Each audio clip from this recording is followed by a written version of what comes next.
So as we talk about in parenting children, everybody's families are a little bit different and have their own way of doing things. But last week we were talking about the standard being set. And that standard is really pointed out best by an illustration in 1 Samuel when Saul has decided to go ahead and kind of usurp his authority in a couple of ways. At one point, and forgive me, I don't know if this is the exact point or not, but we know that one time he went and was waiting for Samuel, but didn't wait because he was afraid of the men leaving. So he went and did his sacrifices himself, which was not his role, not his to do. But also at the same time, I believe, in conquering the Amalekites, his God-given responsibility was to totally wipe them out, and he didn't. And so Samuel says to him, comes in and says, what's all this, bleating of sheep that I'm hearing and all this other stuff? And Samuel says to him, has the Lord as great a delight in burnt offerings and sacrifice as in obeying the voice of the Lord? And this is, of course, because Saul said, well, I did obey. We did this and this, but I kept all of these wonderful livestock here because we're going to do burnt sacrifices.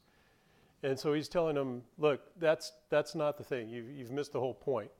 Behold, to obey is better than sacrifice. And that's really the kind of standard that's set for us to model. We model after God's design. Obedience is more important than a repentant heart. Okay? And that follows with our kids. Now, do we want our kids to be sorry when they, cross the line and do what they're not told? Yeah, definitely.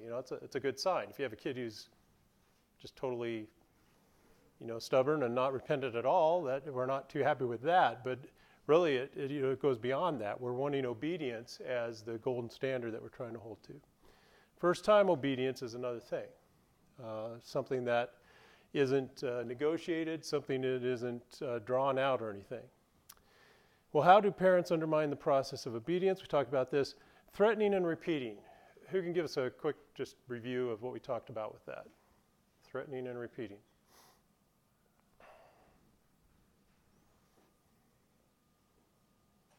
Who was here last week? Okay. Remember, what's our prime example for watching parenting skills? Where do we go? Grocery store. Okay. Threatening and repeating. What do we have? Amusement park. Amusement park. That's like a whole wild card on there. Those kids are so hyped up on everything there. Threatening and repeating. Don't do that. No, I said don't do that. I mean it this time. Okay. 1, 2, 3. The counting parents are really. What's that? Oh, yeah. That's the other thing we talked about. Threatening authority from other means, I guess. Bribing.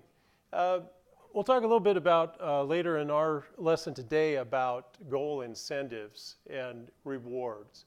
But bribing is a little bit different in that just everyday stuff you're trying to get them to do. Okay. Well, if you clean up your room, well, you're not going to clean up your room. Oh, well, what if I give you $1? The problem with that, along with the other one about trying to scare kids into doing what you want them to do, is that eventually you're not going to have anything that you can bribe them with. There's not going to be anything that they value above doing what they want to do, and that can flip on a dime too. One day it might be worth it to them to get the ice cream home, and then one day they just don't care about the ice cream going, so they're just going to do what they want to do. Scaring them, again, we talked about, threatening other things horrible things that are going to happen that by the time they're past, 4-year-old, they know they're kind of on to you. That's not going to work. Negotiating during conflict, and this is one of the kind of principles that we wanted to spend a lot of attention on because that's what we can find ourselves doing, because kids, as they grow older especially, might have a point in that, okay, well, you said we're going to do this, but that's not really fair because yada, yada, yada. And you can get caught up in that, and every kid at about the age of 5 to 6 is on the road to being a good lawyer because they can think about all these things and bring up points. What about this? Well, what about this outlying thing that might happen? And they take it to the extreme. Well, what if Martians come and invade and then I'm doing this and I can't escape, things like that. They've got time to think about this. They've got more time than you do. They've got a lot of time on their hands. That's one thing about kids. It's great. But if you want to negotiate that, do it after the fact, because the rule was here. And at this point in time, this was the rule. If we want to sit down and have a conversation, maybe they've got a good point.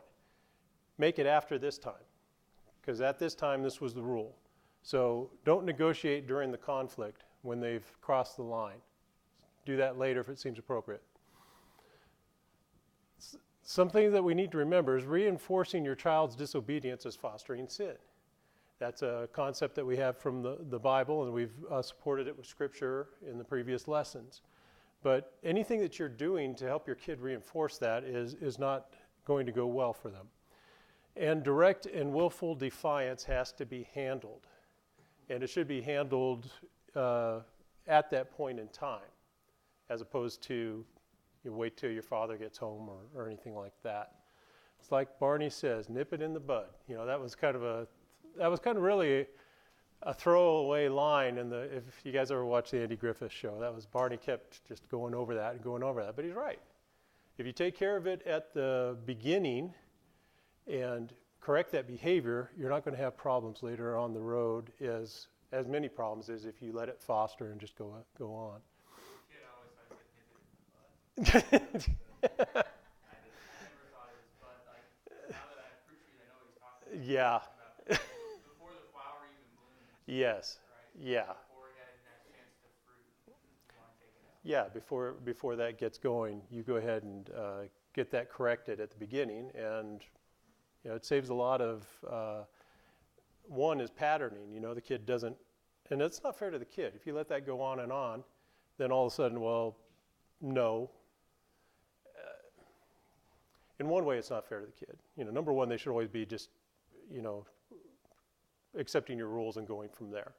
But to expect them to not be, puzzled by, okay, well, this wasn't this way now, be as consistent as you can. Those are going to be wild card moments. There are going to be times where you do have to change things up. But, nip it in the bud is exactly what Adam says. You just go ahead and get that flower off of there before it full blooms into problems. And so we're going to go ahead and that was last week's lesson. Now we're going to go over into discipline for this week's lesson. What is the working definition of discipline? Anybody want to tackle that one? Does anybody want to do jumping jacks this morning? Who's had coffee? Who hasn't? John? Maybe a definition would be, discouraging the wrong kinds of behavior and encouraging the right kinds of behavior. Very good. Wow. Okay, John. There you go. Come up. That's exactly right. We're going to talk a little bit more about that, the positive and negative aspects and what we're doing.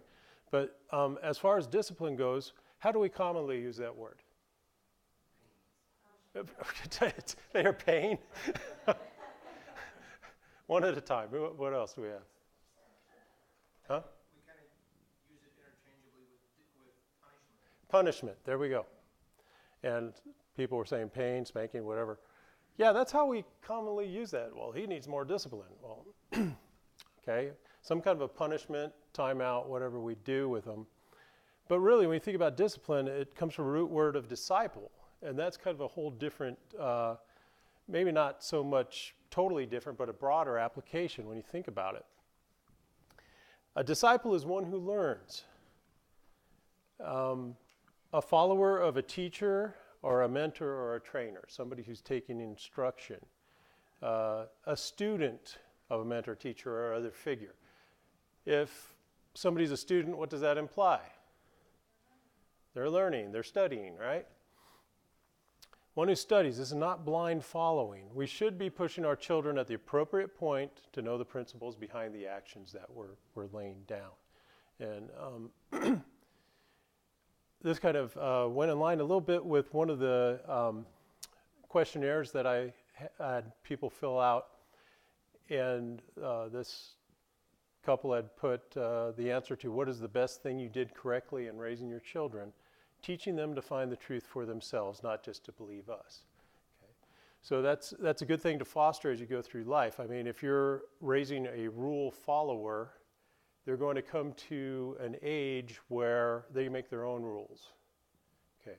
So the idea that we have to put some principle behind it, put in godly principles. This is why we do what we're doing. This is the way to be kind. This is the way to be generous. God wants us to be this way. This is why we do these things. But eventually, this is something that has to come from themselves after they leave, your house and go out and be on their own. Just to finish off the questionnaire, what was the one thing you might do differently? Treat them with respect from a toddler to an adult. They should always be treated with respect like I would someone else's child. This is huge. Okay. So I think that is, again, something that you kind of pattern to the child as they're growing up into certain ages and such. As they grow in maturity, the more autonomy you're going to give them, the more respect that you show them with what they're doing. Biblical meaning of discipline is heart training. Okay? Well, where do we get that from? Proverbs. This is kind of a tough one, especially when we're looking at our little bundles of joy. Foolishness is bound up in the heart of a child. Okay. I guess we could start off with some definitions on here if we're going to talk about that. What is foolishness? Morning, guys. Come on in. What do we mean by foolishness? I mean, they're like a court jester or something, or?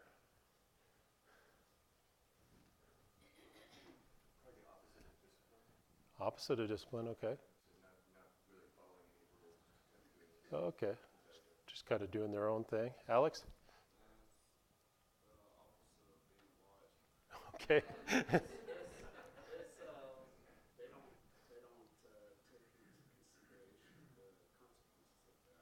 Very good. Yeah. Okay. Richard? I would say that it's a person that lacks in experience as well as knowledge or education and conducts himself accordingly. We could also say they lack discretion. There's a couple of things we can go along those lines. But yeah, that's this idea of having to learn things as you go to become a more complete person. Proverbs 29:15, a rod and a reprimand impart wisdom. So again, that's the opposite of what we're talking about. Foolishness is wisdom. But a child left undisciplined disgraces its mother. This kind of puts down the principle of a thought of the child's behavior is really reflective back on the family, and something to think about. I think it's the New King James. The rod and rebuke give wisdom, but a child left to himself brings shame to his mother. Okay? So this whole idea of a kid being left to himself is they're just working things out on their own by what they think is right. They're not equipped for that. We have a hard enough time as we grow older trying to put away the self and do things that we know we should do spiritually that God teaches us. But this thought of foolishness being bound up, it's just kind of the natural tendencies of man and what we do. We like to look out for ourselves. If we're not really proactively thinking about it, we're probably going to do what's best for us. It's a little bit hard to put that self, behind us and really do what's more of an altruistic thing, doing what's better for everybody around us. But this idea of just leaving the child to themselves, for them to fend for themselves, make their decisions, work out their own moral code, that's not going to end well. Teach morally responsible behavior. That's kind of what we're going down here. Proverbs, again, my son, hear the instruction of your father, and do not forsake the law of your mother, for they will be a graceful ornament on your head and chains around your neck. What does he mean by that? I don't think that's not what we're talking about, okay? It doesn't mean they're going to get rich and do things or get a crown or anything. He's talking metaphorically here, of course. And it's talking about being a more complete individual, having inner growth. You're going to be regarded with respect from people around you. They're going to appreciate you. You have personal responsibility that you're learning, and self-control. So all these things that make us a more complete person, these are the things that are going to be this chain around your neck and this graceful ornament on your head. Okay, the wisest man in the world devotes much time to Proverbs regarding parental instruction. That's, if you want to go through and find out a lot of things about parenting in the Bible, you'll find a lot of proverbs listed there. One of the most important concepts that he lays down is disciplining your son while there is hope, and do not desire his death. So there's two things there we're dealing with. What's the first concept that we have? That'd be a pretty big hint right there. Talking about disciplining, but we're talking about time. You've got a set number of days that you have to form this child of yours. And these lessons that have to be learned, if you don't do it right from the get-go, it's going to get harder as you go along. But there's also going to be a time if you're going to ignore this and not do what you need to do, it's going to come to a point where the child is going to reject instruction. It'll make it harder on them. It'll make it harder on your family. So there's a time element involved. Kids are very impressionable at young ages. You start off right and keep that discipline and do it there. It's going to be easier as you go on. The other is, and do not desire his death. That seems really harsh. What does that mean? You know, discipline your kid and they won't be a brat and you won't want to kill them. You know, that's art. If you don't do the first, you're going to get so frustrated you're going to wish for the second. Okay. I mean, Yeah. you're keeping him out of danger as well. I mean, Right. running in the street or falling in a pool. Right. And there's things that will physically kill them. There's physical. Are you going to let things get so out of hand that, you know, remember one of our previous lessons we talked about, if you're not going to lay down the lesson, eventually society will. Okay, which is, is the kid going to mess up so much that he's in juvie? Is he going to end up in prison after that? Bad things can happen. Can they get addicted in drugs? They can do the other things. Clint? This Christian Standard Bible, this is my new Bible that I've kind of, it's interesting to me how it translates the stuff a little bit differently. It has this verse, is discipline your son while there is hope, don't set your heart on being the cause of his death. Oh, wow. And it's kind of that idea that you better discipline or it's going to be partly your responsibility if they go off on some sort of bizarre tangent. Right. So there's physical death, there's things that can happen bad to them later in life, things they can get into. Aubrey? I think it also has, I mean, more or less than even, I mean, it does have, you know, the educations of teaching them to be a good person when they grow up, but also think about if you're not disciplining them as Sunday mornings we go to church and this is what God teaches us to do, then it could also be desiring your spiritual death. Okay, that was my third finger here. That was just about to get very good. Spiritual. There is spiritual death to consider. We're not setting them on the right path. I mean, ultimately, we're here temporarily. Another reason why time is an aspect here that we have to think about. All right. There's a lot of proverbs warning us to take instruction or to heed advice. Sometimes the greatest lesson we can give our kids is that they don't know it all. And I put down there, take them down a notch or two. I don't mean to berate them. I don't mean to, be harsh verbally to them. But life will do that on its own. Junior here figuring out how the water nozzle works.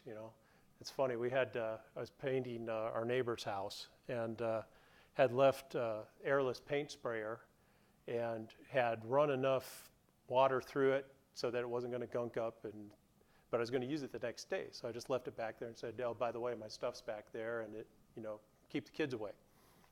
Didn't work. Dad was watching them. So now the pressure was not high anymore, thank goodness. But there still was enough that the kid just went and did exactly that with a paint sprayer with, watered down paint, but still. So this stuff like this does happen. But life lessons like that can be a point where, you're not saying, okay, stupid, what are you doing? But make sure and address their failures. Now, we're not talking about defiance here. We're not talking about when they're stomping their foot and anything like that. But these things that they get into, these problems they find themselves in, anything that, they do that's not too bright. When I was a kid, my dad had taken down our wooden fence and put up a block fence. So my brother had taken those fence slats and put them up on the side, and we were climbing up and down. Well, I thought that'd be a good slide. So I took off down there. I forgot there were all kind of splinters in those things. That was a life learning lesson for me, you know. So the same thing with their kids. It just reminds them they've got a lot to learn. So things you can say to them, and you don't have to be super sarcastic about it, but how did that work out for you? Okay? What can you do differently next time? Well, a dialogue on what they might do in a certain situation would be helpful. And so this idea that, no, you don't know it all, you've got a ways to go. That's a good thing to foster with your kids too. So how do we train moral behavior? Okay, we got the carrot and the stick. I got to admit, when I was a kid, or not a kid, just my concept of this was always, I never really got it, because I'm thinking, okay, it's a carrot and a stick, because you always see the guy with a horse or whatever. He's got a stick and then the string and then the carrot, you know, and the horse goes along. That's one part of it, but they're not talking about the stick here. They're talking about a stick on the backside, okay? So those are kind of the two things that we're dealing with, and John kind of touched on it on his comments, a positive reinforcement or negative consequences for the action, okay? So these are, you know, they're, the main two things that we use with our kids in disciplining is corrective behavior is going to be, we praise the things that we like that they're doing, show them that they're doing a good job, reinforce that behavior, and then give them negative consequences for the behaviors that are not good. Okay, so how do we train moral behavior? We're going to talk about mostly this morning about our positive aspects of what we're doing. Verbal encouragement and words of praise. This is one that I think we naturally would rather do, correct? Nobody likes to punish the kids and have negative outcomes and like that. Sometimes it's necessary. But is everything a high five moment? No. What are some appropriate times when you think would be a good time to verbally encourage the kids? I mean, almost any time, but what would we pay more attention to more than other things? When they share, when they, Okay. you know, Okay. play with others well, or they say something nice, or they help me with the dishes. Okay, good. All the behaviors that we like what they're doing, that's good. They're doing something wrong, but then they have learned and they do it right the first time. Like you're teaching them how to say please and thank you, and then they do it without coaching. Yeah, that's fantastic. When you finally see it's taking hold and what you're trying to train them to do, that's good. It's another good time for words of praise. There's times where I see Bruce thinking about doing something he shouldn't, and he's trying to make a decision, Uh-huh. and a little verbal encouragement to do the right thing, Mm-hmm. and nudge him not to do it. Yep. Versus if I sat there and just let him try to decide, Mm-hmm. he's going to decide. Give a little bit of pre-warning there, yeah. Tie encouraging words to kids' efforts to improve. Link those words to work that they're doing, not God-given skill or natural outcomes. And I think what the author was meaning by that is something that comes naturally to them, that's great, that's fine. I had a nephew. I still have a nephew. But when he was very young, I mean, the kid was like 2 years old, and he's, you know, running around like they do. He picks up a baseball and just hurls that thing all the way across the yard, probably about as far as I could. And, you know, everybody's like, wow, he's going to be a great athlete, you know, and all that. It didn't turn out that way. But this thought of these God-given natural skills that they have, if they're trying to foster them and work on them and improve them, that's fine, but don't wrap up all the identity and all this verbal encouragement for things that they just naturally do. If you're praising them for the things that they actually have to put effort into, it's a little bit more proactive. Praise when they work for it. The other thing about that example is don't praise one aspect of the child's success too much, or they might get the wrong idea of their value to you. Okay, so if a kid is a real good athlete, you know, as it turned out, my nephew was not. Kind of a funny story, we're watching a Little League baseball game on video after the game had come about, you know. And my nephew is out there not doing too well, either on defense or offense, but he developed this really funny way to run. Well, we're watching the video, and he's watching the thing with us, and we're all sitting around watching it and kind of going, ugh.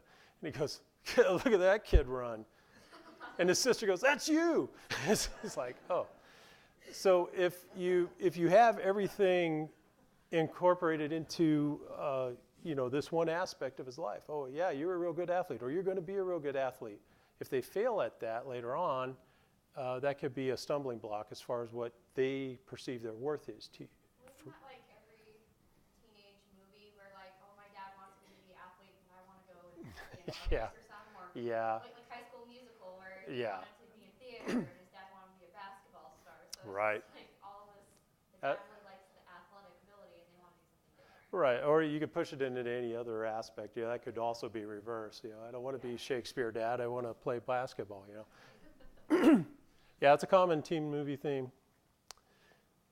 Praise before they ask for it. Unexpected praise means more.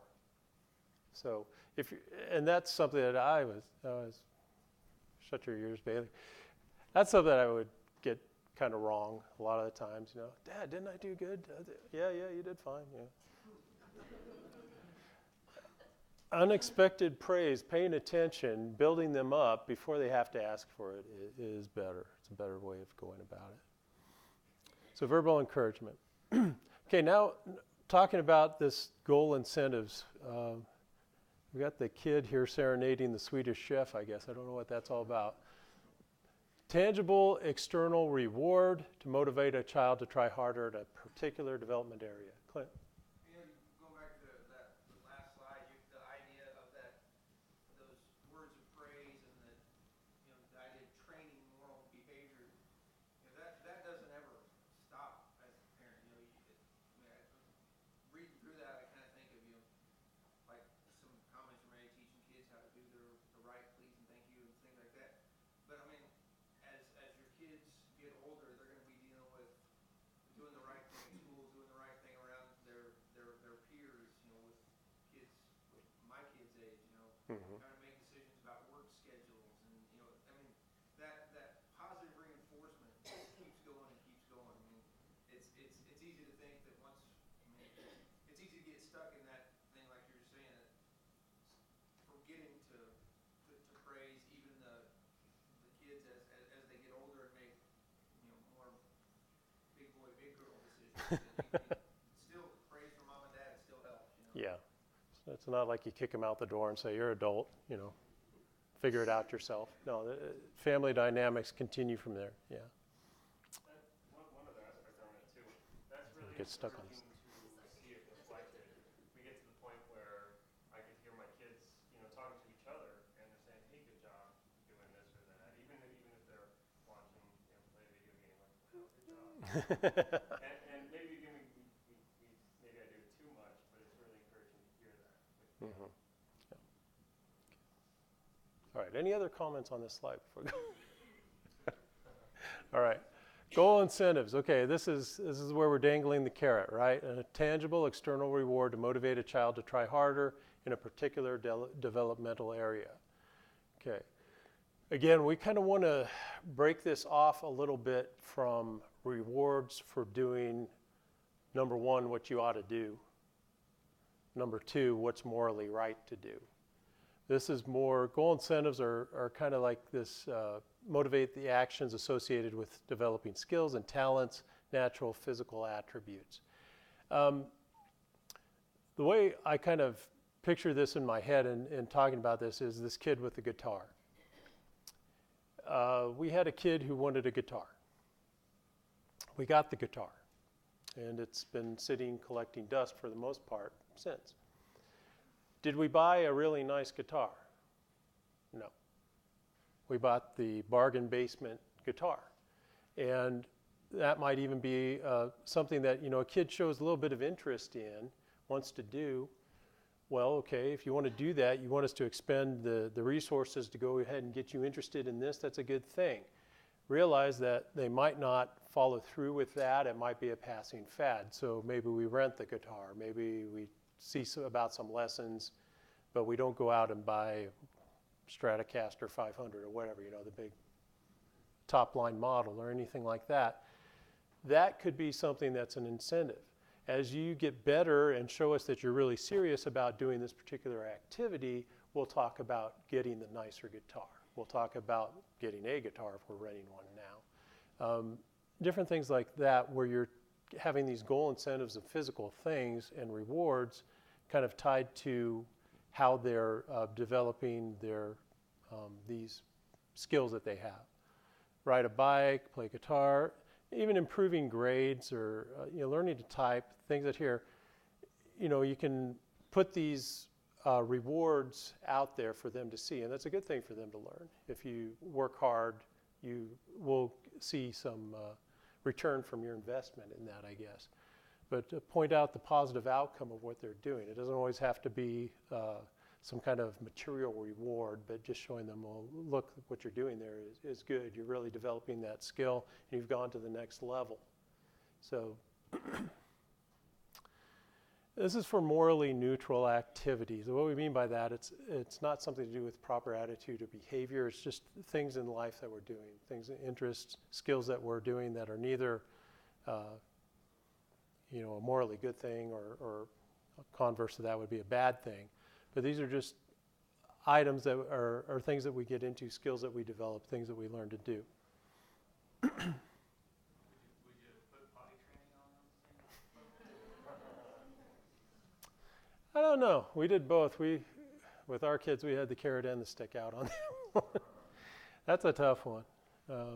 And it's so different with every kid. I don't know if you can really, because we had some that were really compliant. We had others that were not so compliant, and names will be withheld to protect the identity. But as far as these goal incentives, also as you're going through just the things that they have to learn in life, I mean, that's a big one, obviously. But you do have to figure out, okay, this is an item that, as they're younger, rewards are easier. You can get a little plastic toy, whatever. But as long as that's not the only method of showing them that we want something to come about in your behavior. So if we're constantly rewarding for the behavior, it becomes expected. Going into more of the goal incentives here, move along. Make sure it's a real accomplishment, okay? I guess we'll just cut to the chase here. Participation trophies, that was really big when our kids were in school, okay? If you had fun, you won. Everybody gets a medal. No, we're not keeping score anymore, okay? Everybody's just out here to have fun. I guarantee you the kids are keeping score. Successfully located the room of spelling bee was held, okay. Participation trophies, just say no. Make sure it's a real accomplishment, okay? And now that's not to say we don't express value of sincere effort. Okay, you came out, you represented the team, you showed up to the practices when you were supposed to, you supported your teammates, you had a good attitude, you went out there. Your team did not win. I'm sorry. But you did everything right as far as being a good teammate. You participated, you worked on your skills, you did all that you should have done. But celebrate the big achievement and still express value of sincere effort and work that they do. And don't cave if they don't make the goal. I think you have to be careful that you make certain you're age appropriate. Mm-hmm. Because for a junior high student or a high school student, I could see, but you have to be really careful when you're talking about somebody that's 3 or 5 years old. Mm-hmm. Because while it may not be much of an accomplishment to us, to an adult, it might be quite an accomplishment to them. To listen, to follow directions, to Mm-hmm. kick the ball. Those are age appropriate. Right. And again, whether you want to, pin the ribbon on the kid for that, I guess the one thing I didn't like about seeing all this was it was like, well, everybody gets the same outcome for no matter what they tried to do. And it could be that the teams were loaded and, yeah, Mrs. Johnson's fifth grade class has all the athletes, and Mrs. Smith's doesn't. But the fact that they were just bringing in, okay, everybody gets the equal reward and recognition for whatever they did. Some kids could be just out there slacking around, watching butterflies, and again, age appropriate. When they're 4 and 5, they are going to be running around doing that. That's one thing I never quite understood. I mean, I understand it gets them the concept of the game and all of that, but when they're really young, it's kind of. I know whenever I was young, I started playing soccer when I was 4, and my dad told our coaches, at the end of the season, when you give out the trophies, it's fine, but my kids don't get one unless we won. But then he would explain to us, when the rest of our teammates were getting their trophies, and we didn't, that this is why you're not getting a trophy. This is what you do to earn a trophy. Mm-hmm. If you don't earn it, then that's what you get. And he started explaining that to us when I was 4. Wow. And I mean, I was the youngest, so he had already done it with my brother and my sister. Mm-hmm. He got some flack from the other parents and stuff about it, but I also grew up knowing the importance and knowing the significance of that trophy and earning it, Mm-hmm. as opposed to all my other friends who were, their trophies ended up in the trash can when they were in high school. It Yeah. wasn't a big deal. So when we earned a trophy, Yeah. it was. Maybe appreciate it a little bit more too. Yeah. Jeremy? I was going to say, we also, as much as we want to teach our kids what it's like to win and what comes with that, we also need to teach them how to deal with loss. Yes. When they don't succeed or when they don't achieve the big goal. Right. Again, it's not because of lack of effort necessarily. You can praise them for their effort all along the way. Mm-hmm.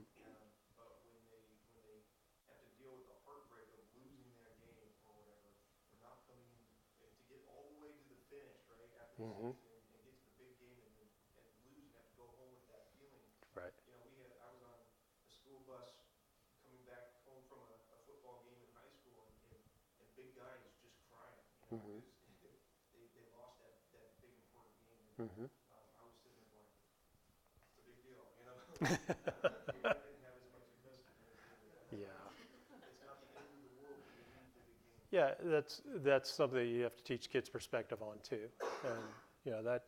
Well, I think you can teach it at a young age too, because, at 3 or 4, no, you're not going to get everything you want.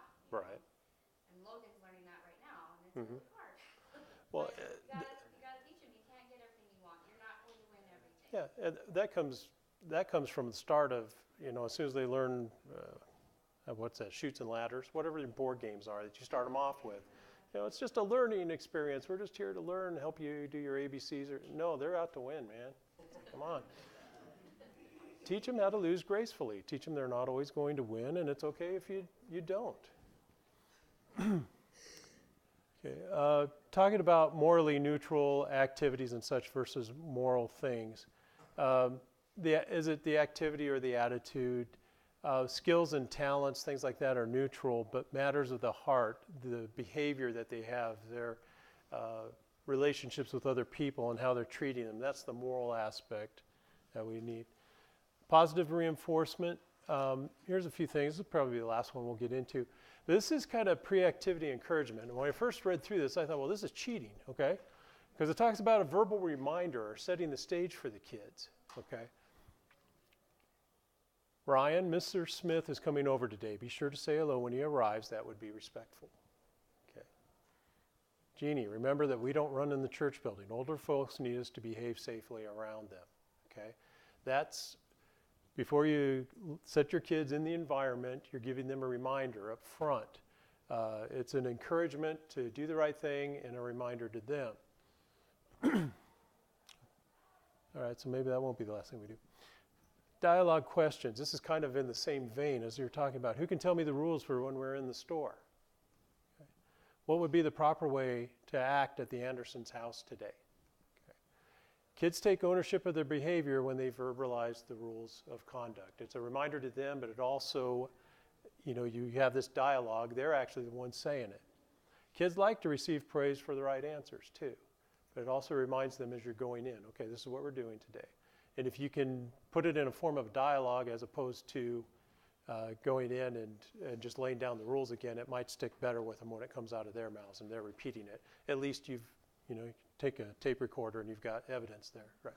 Well, I do this with Emma, because when we go in somewhere, I go, okay, so if your body tells you that you have to go to the bathroom, what do you do? Because when she tells me what she needs to do, I know that she understands. Right. Because if they can't tell you back what you're asking of them, they don't understand. And it's time to spend some more time Yeah. getting that fleshed out. Yeah. Okay. Well, I'm going to go ahead and leave it there. We'll pick up here next week. Thank you.